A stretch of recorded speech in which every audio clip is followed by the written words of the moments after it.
Hello everyone! Magandang araw sa inyong lahat. Nandito na naman tayo sa ating podcast and gusto kong i-discuss sa inyo further ang bagong program na pinopromote ko, yung na-share ko sa aking Facebook profile, itong 3FO, the Next Generation Affiliate Operating System. Napakaganda ng program na ito dahil nakakatulong ito sa ating pag-iipon, lalong-lalo na sa mga Pinoy. Lahat ng mga Pinoy sigurado mahilig tayong mag-ipon ng pera. Tama? Why not ilagay natin yung ating pag-iipon sa tamang program, sa tamang platform, at itong platform na ito, nagbibigay siya ng napakagandang opportunity para yung inyong mga dinidepositong pera at iniipong pera ay kumikita rin. Yan yung tinatawag nating weekly yield profit, handog ng 3FO. Yes, meron kang weekly profit at yung profit mo ay 1% nung dineposit mo every week. And ang minimum na deposit dito ay $500. So sa Pilipinas mga nasa 28,000 something or less than 30,000 pesos.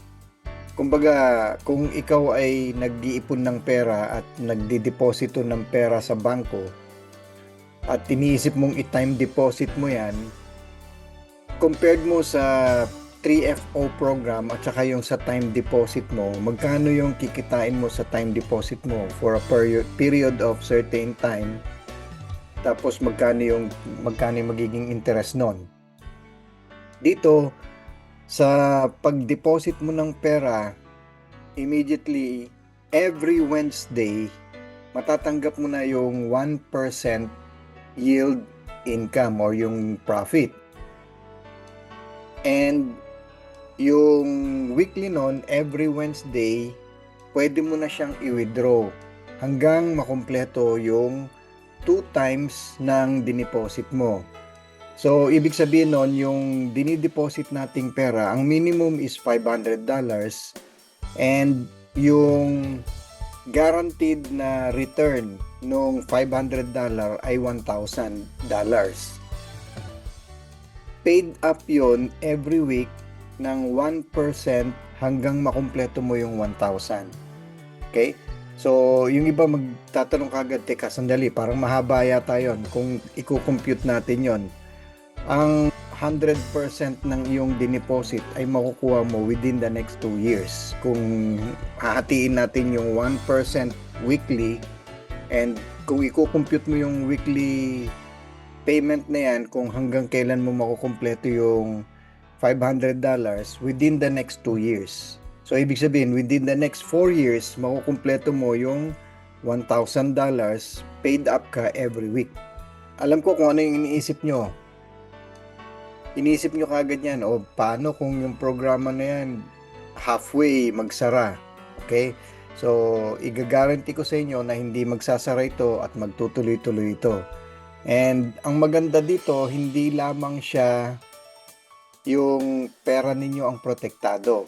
Meron pa kayong matatanggap na 3 programs na merong subscription ito ng $100 each.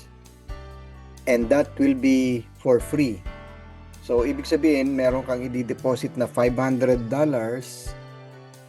kikita ka or mawi-withdraw mo yung income mo, yung profit mo every week ng 1%, plus meron ka pang 3 program na application na matatanggap na merong activation yan ng lifetime activation. At alin yung mga products na yon? Number 1, yung Liquid Pay DU Bank. Yung Liquid Pay DU Bank ay bagong application na kung saan pinagsama yung fiat at saka yung cryptocurrency sa isang application. Yung mga naiipon mong crypto, yung mga digital assets, lalong-lalo na sa mga mahilig mag-ipon ng kanilang mga digital assets, at nahihirapan silang mag-withdraw ng kanilang mga digital assets dahil sa mga digital wallets, ang daming mga restrictions or ang daming mga pagdadaanan. Tapos from digital wallet to your bank account, ang daming mga procedures. So dito, isa na lang yung magiging procedure nun. From your CFO account, papunta ng Liquid Pay, and yung sa 3FO, ang i-deposit ninyo, peso or dollar, mako-convert yan into Ethereum, and then yung mawi-withdraw mo, US dollar. Ganun yun. Nasa iyo pa rin kung gusto mong i-withdraw yan ng Ethereum, kung nag-iipon ka ng mga digital asset. Ang Ethereum naman ay ang silver ng crypto. Ito yung mga comparison natin ngayon sa metal at saka sa mga digital assets. Kaya kung ikaw ay nakakaipon ng Ethereum, sigurado yan, i-hold mo lang muna yan, and then through time, lumalaki rin yung value niyan, kamukha rin ng Bitcoin. Ang pinaka-importante sa digital assets ay yung mag-ipon ka ng maraming cryptocurrencies and then hold and wait. Sa mga developers, meron silang ginawang isa sa mga codes na ginawa nila, yung HODL, HODL. Ginagamit nila yan sa code, pero ang intention talaga nila ay binaligtad nila yung spelling, which is hold, HOLD. Ginawa nilang HODL. And ang intention talaga nun ay yung i-hold mo ang iyong crypto assets. Dahil habang hino-hold mo yan, ay nagiging malaki yung value niya through time. Katulad ng Bitcoin. Kung alam lang natin siguro nung 2009 na ang magiging value ng Bitcoin by the year 2025 ay nasa $110,000 na. Siguro by that time, mag-iipon ka na kaagad ng Bitcoin and mag-iipon ka as much as you can. Diba? Pero hindi natin alam yon. Pero ang maganda ngayon ay hindi na natin tinatanong yung cryptocurrencies kasi andyan na sa harapan natin yung mga proof. Ngayon, yung iba nagkakaroon lang ng maling desisyon sa paggamit ng cryptocurrencies, kaya sila nawawalan ng pera. Kasi volatile nga ang lahat. Actually, kahit hindi lang sa cryptocurrencies, kahit saan, very volatile ang market. Minsan mataas yung presyo, minsan bumababa. Kaya sa cryptocurrencies ganun din. Kung nag-hold ka, kailangan naka-watch ka pa rin sa latest news and update sa mga digital assets. Pero hindi ka masizero. Basta't may hawak ka, siguradong tataas yan or bababa. So, yung ginagawa nila sa trading system, pagka mababa, bumibili sila. Pag mataas, binebenta nila. Pero nag-iiwan ka pa rin ng assets mo para meron kang naitatabi para sa future expenses mo or future savings mo. Sa 3FO, hindi ka lang nakakapag-save ng pera, nakakapag-save ka pa ng digital assets, which is Ethereum. So pagka winidraw mo yan, gagastusin mo in US dollar. Pag withdraw mo, i-deposit mo sa iyong Liquid Pay app as Ethereum or as USDT, and then madideposit sa iyong Liquid Pay, mako-convert yan into US dollar. Pwede mo nang gamitin yan into different currencies. Depende sa locality kung saan ka, kung anong local currencies na ginagamit dyan. Kung traveler ka, magagamit mo yan kahit sa anong iba't ibang mga currencies. Kaya napakaganda ng mga features ng 3FO, napakaganda ng benefit na makukuha nyo dito. Isa lamang ito sa mga makukuha ninyo, ang Liquid Pay. Meron siyang lifetime activation code. Pwede mo ring i-claim yung physical card kung gusto mo ng physical card. I-deliver sa'yo babayaran mo lang yung delivery fee. Manggagaling sa US yung physical card.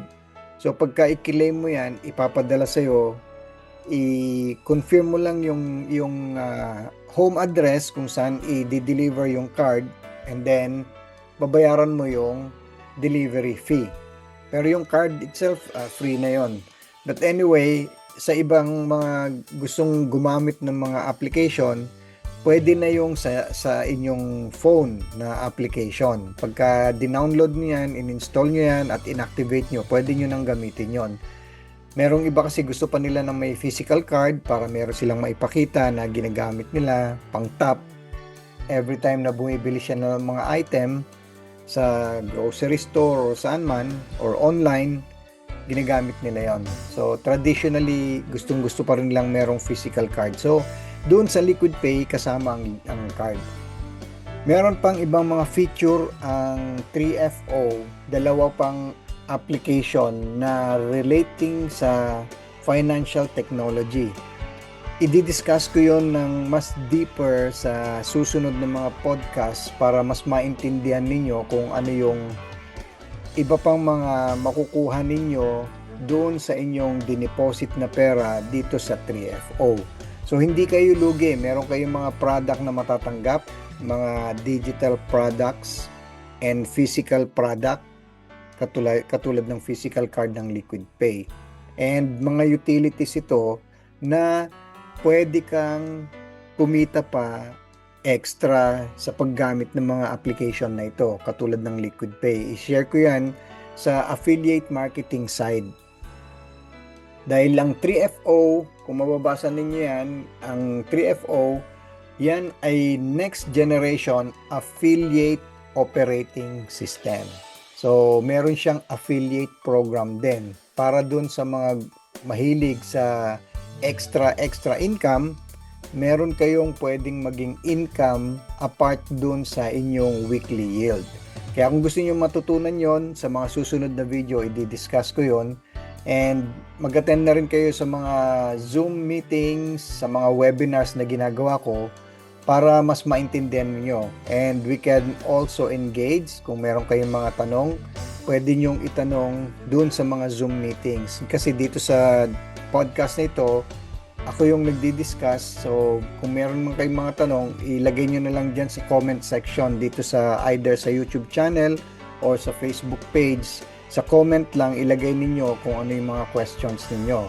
And for sure, sasagutin ko yan. Ngayon, tatanungin ninyo, paano ba mag-start sa 3FO? I-send ko sa inyo yung link nung registration link para makapag-start kayo na mag-register, and it's for free. Okay? Wala kayong babayaran dyan, kundi magre-register kayo, ilagay nyo lang yung inyong details, pangalan, apelido, yung mga, basta i-fill up nyo yung mga form na nandyan. And pag ready na kayong mag-deposit ng pera, let me know, mag-PM lang kayo or direct message nyo ko so that maiga-guide ko kayo. Pero doon sa mga self-reliant or sa mga independent, paano yung gagawin ninyo? Once na na-register nyo yung inyong email, ang inyong account, para kayo nag-open ng bank account dito, meron kayong fill upan na form.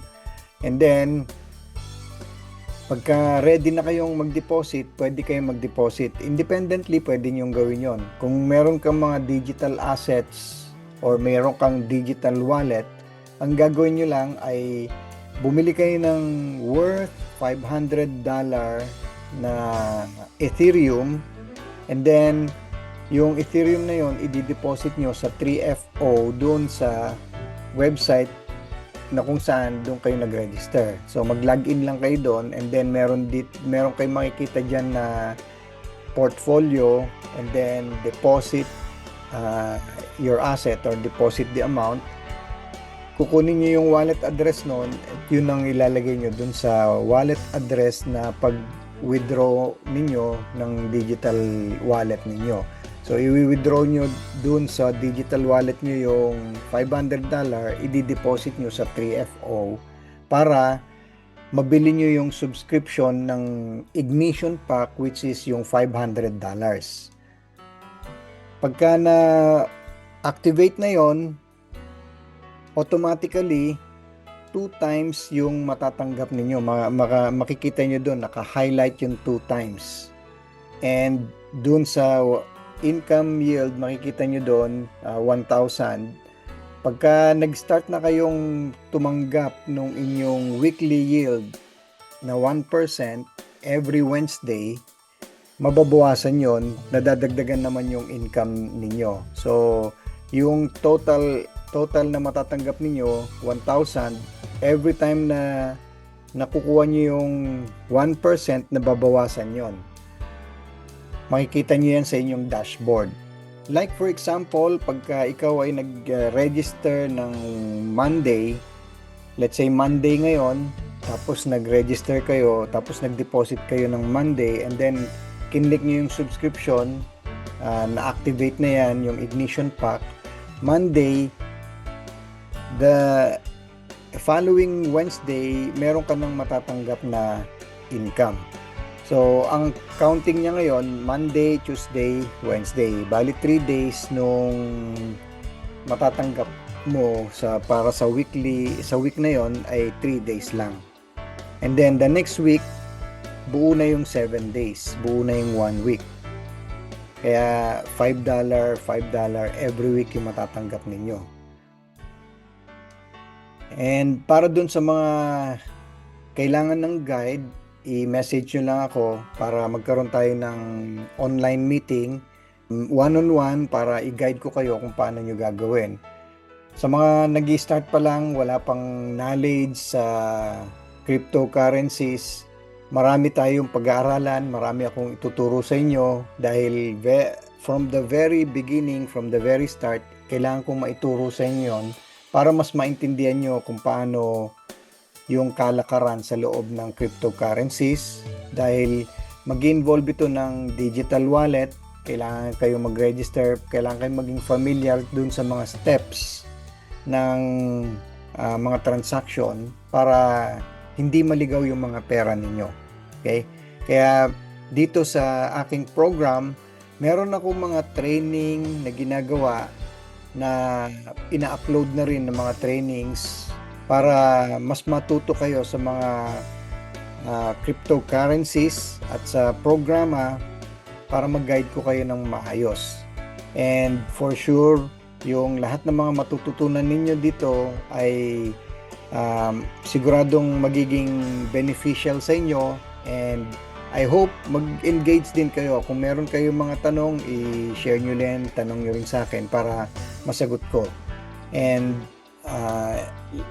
ang commitment ko, every Wednesday or every week, at least meron akong ina-upload ng mga videos na magbibigay ng information tungkol dito sa 3FO. Kaya para doon sa mga dati ng mga nanonood sa mga videos ko, another topic ito sa ating pinag-aaralan. Kung hindi pa kayo nakapag-subscribe, mag-subscribe na rin kayo sa aking channel para pagka mayroong mga updates na papanood nyo yung mga susunod pang mga videos na i-upload ko. So, i-click nyo yung subscribe, i-click nyo na rin yung notification bell para pagka may in-upload ako, manonotify kayo. And then, of course, magiging thankful ako sa inyo kung i-share nyo rin ito sa mga kakilala ninyong alam ninyong interested sa mga ganitong topics. So, I hope you've learned something sa diniscuss ko ngayon. See you again in our next video. Thank you very much. This is Coach Leo, the business coach. Watch and learn from my platform. Thank you very much.